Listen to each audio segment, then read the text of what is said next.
When two companies combine their resources, connections, and capacities to create a baby company, it is called as a joint venture. A well-defined business objective and thorough analysis of your potential co-venturer are crucial for success. Today, we will tell you how to start a joint venture.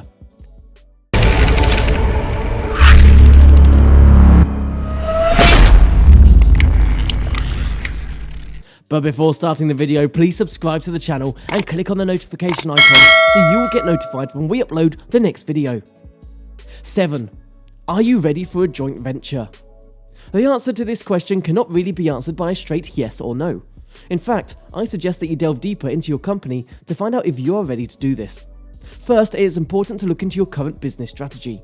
You can do this by employing a SWOT, strengths, weaknesses, opportunities and threats analysis, or PEST, political, environmental, social and technological analysis. Why should you do this? Well, this will help you assess the current state of your company and will help you decide on the direction on where you want to go. Next, you may want to do some competitor analysis. This can be as simple as visiting your competitor's place of business or by looking into their existing business strategies. This will help you see if they are already doing some joint ventures to get by or they have skills that you don't. This will immediately uncover some steps that they are doing that you are currently not doing. Once you find that, it can be your cue to move towards that direction.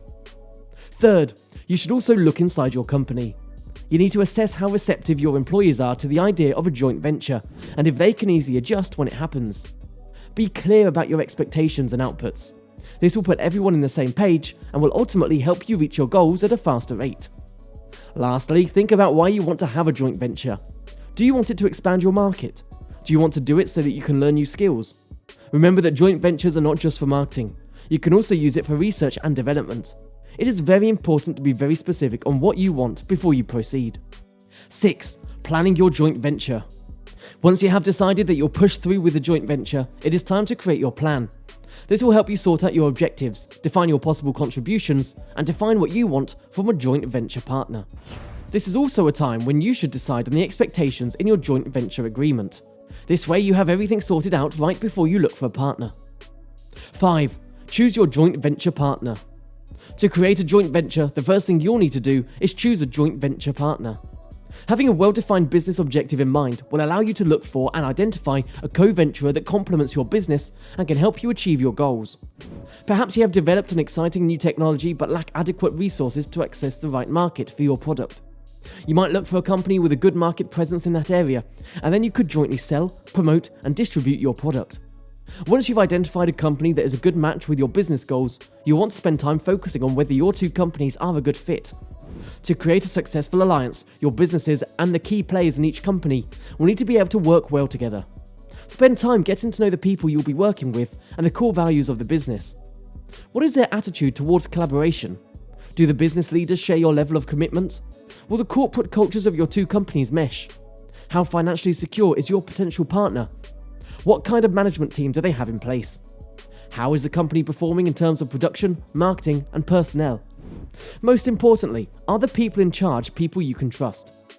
Without trust and some shared core values, it'll be more difficult to make decisions and work effectively together. First, finding a joint venture partner, or more than one partner for larger joint ventures, starts with clearly defining your objective. For instance, perhaps you've developed a new product but lack wide distribution channels to get it into stores. You can ask fellow business owners what distributors they use and do some independent market research. Then reach out to different distributors to gauge their interest in a joint venture. This being said, you should evaluate the people who you'll be working with both in terms of their skills or knowledge and their cultural fit. Obviously, they must be able to prove the reach of their distribution channels.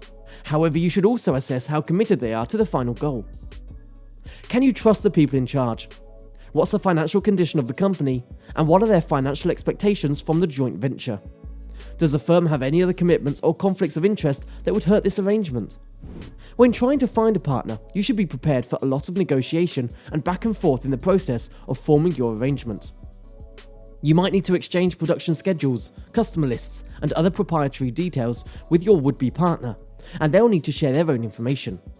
To protect the confidential information of everyone involved, it's a good idea to prepare and sign a mutual non-disclosure agreement. 4. Decide on the type of joint venture you want. There are two basic ways you can set up your joint venture arrangement with another party. One alternative is to form a new separate legal entity for the joint venture business, with each party having an ownership interest in the new entity. For example, the two parties to a joint venture might decide to form a corporation, partnership, or limited liability company, and the joint ventures business would be conducted through the new entity. Alternatively, you might decide to establish your joint venture through a contractual relationship. Under this type of arrangement, the parties would enter into a contract setting forth the terms of the business relationship. This is generally a less expensive option. The main consideration for choosing one from over the other are the complexity of your proposed business venture, how much liability protection you want for your joint venture business, and the amount of money you want to spend establishing the joint venture. If the venture is relatively small, the costs associated with creating a separate legal entity may not be justified. On the other hand, if liability is a concern, you may want to have the extra protection you get by doing business through a corporation or limited liability company. 3. Draft your joint venture agreement. Once you have identified your co-venturer and thought about what type of joint venture you want, you can start putting in writing some basic terms of your proposed arrangement. There are a variety of ways to do this. If you're in the preliminary stages, you can start by creating a term sheet or letter of intent. A term sheet is a document that outlines the material terms and conditions of a business transaction. A letter of intent also summarizes the principal terms and conditions, both agreed upon or to be agreed upon, relating to the proposed joint venture. Unlike term sheets, however, letters of intent are signed by the parties and may be binding. Some people skip term sheets and letters of intent and proceed directly to drafting their joint venture agreement. Joint venture agreements can be lengthy and complicated depending upon the proposed business venture and relationship between the parties. The key business people in the deal and their lawyers and accountants will need to work through the threshold issues, including how profits and losses will be divided, the formation and governance structure, the contributions by each party, the venture's tax treatment, its commercial arrangements, and exit strategies for the parties. The agreement usually also has a business description. This should be carefully considered by both parties, as it can highlight differences in opinion regarding the scope and type of activities in which the venture should engage.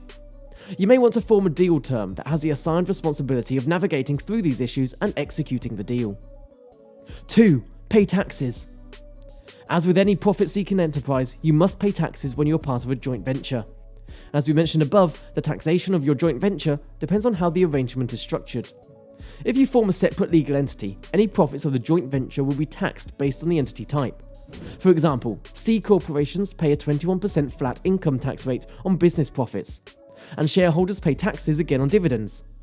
LLCs, on the other hand, are taxed as pass-through entities, which means the business income and losses are reflected on each owner's tax return. Unincorporated joint ventures are similar to LLCs in terms of tax treatment. The profits of the joint venture flow through to the parties to report on their individual tax returns, in line with their respective share of the profits as outlined in the joint venture agreement. If the parties to the joint venture are corporations, then each corporation reports the joint venture income on their corporate tax return. An unincorporated joint venture doesn't itself complete a business tax return. 1. Follow other applicable regulations. Finally, you want to make sure you follow any other regulations that might apply to your joint venture at the local, state, or federal level. For instance, if you are borrowing employees from either company that is a party to the arrangement, you will need an employer identification number and to follow other labour laws. Depending on which industry your joint venture belongs to, you might need a business license to operate. And if you're considering a cross-border joint venture, a host of international regulations come into play that might limit your ability to operate in other countries. Do let us know in the comments below if you are ready to start a joint venture. Thanks for watching.